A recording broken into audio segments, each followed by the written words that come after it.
man. Let's bring in Ricky. Hey, there we go. Hey, take me off. Take me off the screen. Let's go. Why are you wearing? Let's go. All right. Yeah, man. So Listen, if I have to vanity search myself one more time on Twitter and see my face and your face side by side, I'm gonna be fucking angry about it. oh man. So okay, we're on the live stream. We're not on the radio yet.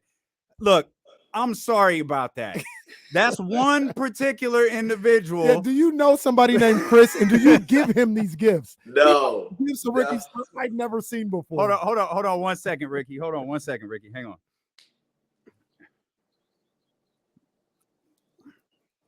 So we're here, AEW superstar Ricky Starks with us, and we pull Ricky up on the live stream. He burst into laughter. So I'm going to take this opportunity, Ricky, to apologize to you because this started years ago where a day one AEW fan said, you know, you bear a resemblance to this dude, Ricky Starks. I was like, yeah, I watch AEW. That's my okay, Ricky Starks, word, okay. And then it evolved in like you bear a resemblance to Ricky Starks to you're like Ricky Starks is like long lost brother. And my sincerest apologies for the amount of times that your name and tag is used in something in reference to me. Honestly, I find it so funny because I feel like every light-skinned dude with a nice fade haircut is automatically we just brothers or doppelgangers. See, that's how these dark-skinned dudes act, man. That's yeah, what exactly. So honestly, I'm glad we can finally meet because I won't even front. It is kind of weird. It is uncanny. It is kind of uncanny a bit. You know what I'm saying? If your people came from New Orleans, let me know. There may be some type of history tree. The funny thing about all this, me on the next commercial break. The funny thing about all this is Ricky. I don't know if he told it to Jesse or whatever, but he sees this stuff. Like he's aware. Like so many times with a guy like yourself, Ricky, be like, oh, you know, it's just going into the ethos. They don't see this stuff. Ricky's like, no, I see this guy you compare me with all the time. I've been aware of this for so long. So when my PR team hit me up and said, hey, do you know that? I said, oh my, you can read the text in all caps. I said, yes, I know who that is. Because he's like, you know, one of the hosts said they bear a resemblance to you. I said, I already know who you're talking about. I know exactly who you're talking about. I said, yes, I will do this show 1,000%. Oh man, well, we appreciate it. We're so excited you're going to be at the Golden One Center tomorrow, coming off the heels of the pay-per-view on Sunday. This is all very funny, by the way. This is dope, man. And it had to be dope for you too. Like Chris Jericho, he's been in the game a long time. He is arguably one of the greatest professional wrestlers we've ever seen. You've had this great program and you guys in a card that was stacked, one of the best pay-per-views of the last decade. You guys had a match that really stood out. Opened the show hot with it, you know. That was great to finally get a second win. You know, I beat Chris before, but it was more important to beat him again just to not only prove a point to myself, but to also be in contention for the AEW championship, you know, because he is a former AEW champion. So to beat Chris Jericho just moves me ahead of the line, so to speak. So it was a great night. San Francisco had a really palpable type of energy out there. You know what I'm saying? It was crazy to feel. And so I'm glad to be coming to Sacramento. It's my first time in Sacramento, first time wrestling, first time visiting. And I'm really hyped. You know, hopefully I can get – I was telling one of my friends, I was trying to get E40 to come out and get hyphy or something like that. Diz all the way down to the ring, but we'll figure it out. Absolutely, man. You know, in the post show press conference that you guys had, you had something that just resonated with me, man. When you was breaking it down and you were talking about, you know, all these guys out here and everything, you said, "Don't forget about Ricky." Yeah. Don't forget about Ricky. I said, "Let him know, Starkey, baby. Let him know, man." Yeah. Talk about that moment, man. I mean, I love what you do, man, because I use the term out, you got out the mud, man. Like, Yeah. you got out the mud and you got to AEW, and shout out to them. They let you be you. And Yes. you took that and ran with it. And you're one of the top stars in all of professional wrestling right now. And you did it on your own validity. You did it being you, man. So just talk about, that moment about, don't forget about Ricky, man. I'm here. Yeah. So that was my first media scrum. May have been my last one. Who knows? But it's important. So there's a fine line between coming off as a crybaby and always yelling to the crowd about how you deserve this and that. And then there's also a part of it where you sometimes have to remind people just who the hell you are. You know what I'm saying? Like, I have no problem hyping myself up and being my biggest fan, because at the end of the day, that's all I got. If you don't like me, guess what? That's okay, because I like myself. And that is ultimately the message that I'm trying to put out there to people. I know that there's some people who probably watch that, and I read everything. And saying, well, it's a little bit of a turn off to his personality. Yeah, I don't care. If you like me, you like me. You don't. That's cool. But at the end of the day, you should respect my passion. You should respect the work that I put into this whole thing. Because without that, just what am I exactly? So it's very important to not be forgotten. And I think a lot of people do get forgotten because they don't want to speak up or let people know, hey, no, that's cool that you like them, but also to don't forget just exactly where I'm at, just exactly who I am, and exactly my body of work of what I've proven. Proof is in the pudding. You can't ever dispute that. So I got up there in that media scrum because I had a mission on my mind. And I had a mission statement, which was exactly all these reporters in this room, all these people that write about me and leave me out and omit me from these things. I don't take it to heart, but I'm putting you on game to let you know, hey, this is your last time doing that. This is your last time doing that. Because if you don't respect it, I will talk 10 times louder than whatever you got to write in publications or whatever the case may be. Yeah. See, that's one thing, and I hate using terms like heels and baby faces to wrestlers, like I'm a part of your industry, but it's one of the great reasons you were such an amazing heel, such an amazing bad guy, is because you could tell everything you said, you believed. Yeah. I'm the best looking dude out here. I'm the best wrestler out here. I'm the best. And it's just like, yo, and and ultimately, I guess that's what makes, like, once you're over with the fans, like, you're over. And that's what kind of sent everything to where you are today. But Right. it's like, yo, Ricky is that dude. And I think too, you got to think about it too, personality wise, right? Not to pull back the curtain so much or anything like that, but when we look at these types of good guys and they're these squeaky clean people who don't say this and they don't say that, and then I come on the scene and I'm still me from what I was, 2 years ago to now. That is a point that I'm trying to prove ultimately, is that my personality has not changed. I just look at it. My personality has not changed. I'm still the dude that was talking that cash money stuff back then. I'm still the same person now. The only difference is essentially where my moral compass has pointed. All I'm saying is that you can be a good-hearted, genuine person, and you can still hype yourself up, and you can still be about you and what you're good at, and let people know without stepping on any toes. I think sometimes people kind of, misconstrued that a bit, but it ain't cocky if you could back it up. Yeah. Straight up. Ricky, where did this come from, man? Where did the confidence and and having the the swagger to? So where did it come? Is it your mom, your dad, uncle, grandfather? Like, where did you always have this? And like, who could you kind of look at and be like, yo, I kind of got a little bit from them? So I grew up in a single parent home with my mom, and my mom raised 3 kids by herself. So I saw, if anything, my hard work and my stubbornness definitely comes from her. But when it comes to my confidence in myself, that was a learned skill, my man. That was years and years of having to understand that people aren't going to do for you. You got to do for yourself. And that is ultimately where I come from. And the people in New Orleans are always the same. You could go to New Orleans and you could find somebody with my same type of personality, because that's just how we are in that city. Having to do for yourself, having to be your own hype person. I don't really seek validation from anybody, because I'm validated in myself every time I look in the mirror.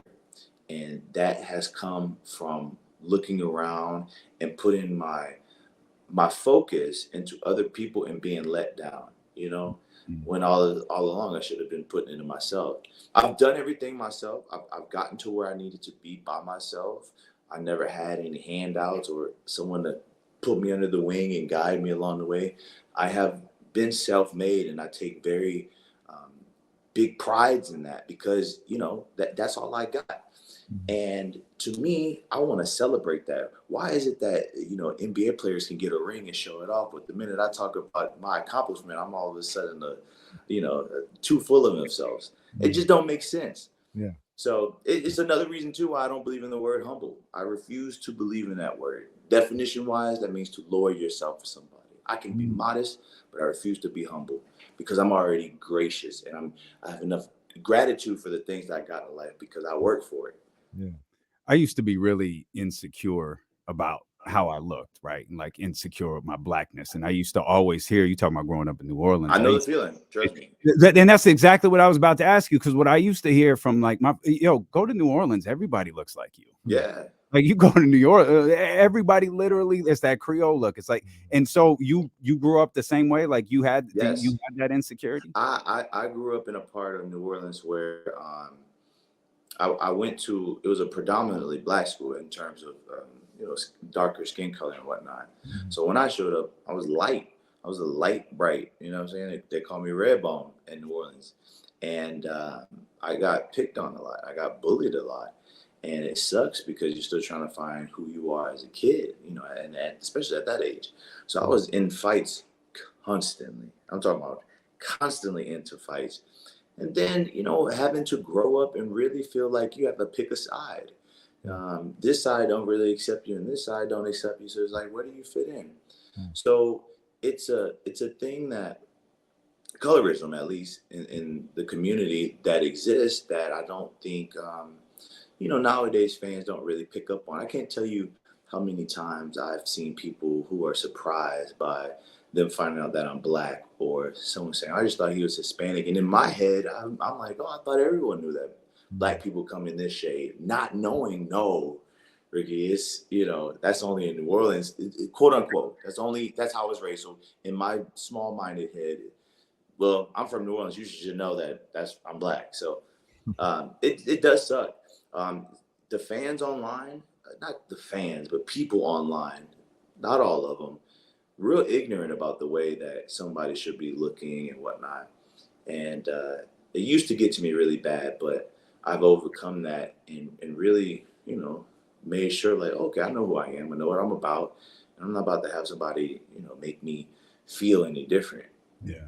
Yeah, man. I also look at you, Ricky, is I don't want to call it a renaissance, but I see a lot of black wrestlers in the game today, and they're making big time moves, man, and they're able to do it like you do it, like Ricky Starks. You know what I mean? Like, you don't have to be some type of character or whatever. You can talk the way you would normally talk.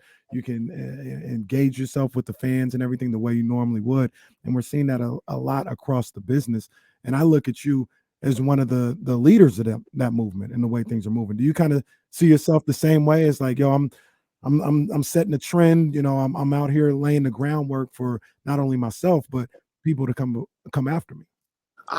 I felt like that before. I honestly, I feel I'm definitely an old soul, and I feel like I'm a little bit a few years ahead, or however that saying is. You know what I'm saying? Where I just missed the mark just a little bit. There's things that I do that I've seen now people are starting to do right now that are popping that I was doing 3 years ago. And I'm not saying it's because of me, but making the example of missing that mark. I think right now, though, I do feel a bit of a leader in the sense of a trend, or a leader in the sense of, hey, this is if I'm a kid at home watching wrestling, I can finally look at somebody and relate to them. because I didn't really have that. In our community, we had The Rock. That's everybody loved The Rock in our community. Now we can see somebody that looks like me and be like, oh, I like this dude. I like the fact that this is this hyper masculine person. You know what I'm saying? There's some feminine qualities that I do or whatnot, but that's what makes me, and that's what I love, because that's representative of my family and my mom and my community. So I do feel like I'm a leader in that sense. When it comes to it being all said and done, I do hope that somebody looks at my career as a template of like, well, shoot, if that's how you do it, then I know it's possible. If that's the position that he was in and he got through that, then I know I can get through this. I really do believe that whatever I have left at the end of the day, when I want to be done with wrestling, I hope that it's enough to be, a foundation for something to be built upon, an improvement on a design, basically. See, that's why, like, I can't say it because people think it's a joke, but that's why this dude is my favorite wrestler. Like, you hear the way he talk, like, but everyone thinks that's a ha-ha. Like, no, listen to the way that he's talking, listen to the things that he says, listen to what he's about, your sense of fashion, like the whole thing. It's like, nah, Ricky's my guy. And it's got to be like you're part of a company that's still very much growing. Like, you're one of the young superstars. Like, it's cool to have the Jerichos and the Bucks and John Moxley and Brian and the established guys, but you're like one of the young stars who are part of this growing and blossoming company. And that's gotta mean a little something extra, that you're not walking into an established machine already. Right. And I think it's cool too, because I'm proving to those established guys that I can stand shoulder to shoulder with y'all. You have the experience on me for sure, but when it comes down to it, I can be up there with y'all and stand in my own and be chest up, head high. I don't need the 15 years to get that confidence. I have that already. Now what I need from y'all is to help me sharpen my sword. Help me iron sharpens iron. Help me sharpen this a bit more so I can be a complete asset to the business. And that's what I'm getting at AEW. And I'm proud to be working with these people because they have so much to offer. And it'd be silly on my part to not even take advantage of that. And the key to it all, I talked about it a little bit earlier, but this is why I love you with AEW, because to get the most out of Ricky, just me looking at it from the outside, to get the most out of Ricky Starks, you got to let Ricky Starks be Ricky Starks. And AEW do that. And he don't need no gimmick. He don't need no character. Let that man put him out there in front of 17,000 and let him be Ricky Starks, and he gonna shine. He's a star. You know what I'm saying? And AEW allows you to do that. And I love this for you. I love you on this platform with this group because they let Ricky Starks cook, baby. Thank you. And it's great too, because if there was any doubt, right? If there was any doubt, I don't know, a year ago, I feel like I've proven that 10 times over. There's times where I'm like, damn, how many more do I have to prove to somebody? It just gets to that point where I am so grateful to be allowed to be myself and to have people truly understand you. That's one of the worst things to feel in life, is to not really be understood. You couldn't even get one person understand you. That's a bad feeling. So if I could have somebody that even feels like they can relate to me, if I could get anybody that feels like, yo, I see myself in that dude, or I know somebody that's like Ricky and his personality, I feel like I won. I feel like I've done my job and I'm good with that. Yo, John, I know you're watching. We need to get out there to see Ricky Starks tomorrow. Straight up. Get them tickets, John. I got y'all. Yeah, we're gonna pull up to the Golden One Center tomorrow. Thank you for joining us. Thank you for being so generous. Again, sorry about the social media stuff, but thank you for going along with it. It's so good that we finally got to do it. Yeah, no doubt. We're gonna sneak back to the locker room and get a picture. Yeah, no doubt. For sure. Ricky, we appreciate you, man. Thank you so much, brother. This was thank you. I hope to see y'all tomorrow. Yeah, no doubt. You'll see us tomorrow. We appreciate you, brother. Thank you. Yes, sir. Yes, sir.